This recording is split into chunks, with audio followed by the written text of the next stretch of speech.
බුණු තුතුරෝර් අද අපි ඉගෙන ගමු රුමේනියානු භාෂාවෙන් ඍතු 4 උච්චාරණය කරන්නේ කොහොමද කියලා. රුමේනියානු භාෂාවෙන් වසරේ ඍතු 4ට අපි කියන්නේ ආනෝ තිම්පුරිලේ අනුලුයි යනුවෙනි. නැවතත් අපි කියමු ආනෝ තිම්පුරිලේ අනුලුයි. හොඳයි.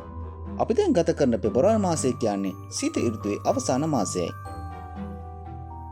වසන්ත කාලයේ ආරම්භයෙන් වසරේ ඍතු 4 උච්චාරණය කරන්නේ කොහොමද කියලා අපි දැන් ඉගෙන ගමු. සීත කාලයෙන් පසු ගස්වල කොළ හැදෙන, මල් පිපෙන මුළු රුමේනියානු ජාතිකයන් මාස 3ක කාලයකින් පසු ඔවුන්ගේ ගෙවතු වගාවන් ආරම්භ කරන මේ කාලයට අපි කියන්නේ ප්‍රීමවාරා යනුවෙනි. මෙය මාර්තු සිට මැයි දක්වා මාස 3ක කාලයකින් සමන්විත වෙනවා.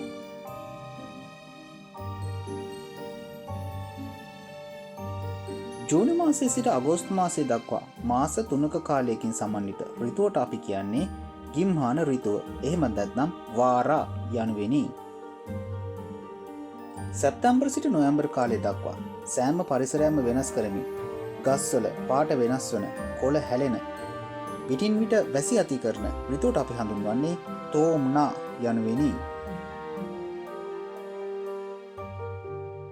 මේ සියල්ලන්ගෙන්ම පසු අධික සීතල මුළු රුමේනියාවම වසාගෙන හිම තුහින මැදින් දෙසැම්බර් මාසයේ සිට පෙබරවාරි මාසයේ දක්වා මාස 3ක කාලයක් අපට නත්තල සහ නවවසර ලබා දෙන කාලය අපි හඳුන්වන්නේ යාර්න ලෙසිනි.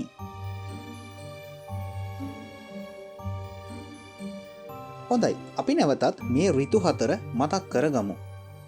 ප්‍රීමවාරා, වාරා, ත්වාම්නා, යාර්න.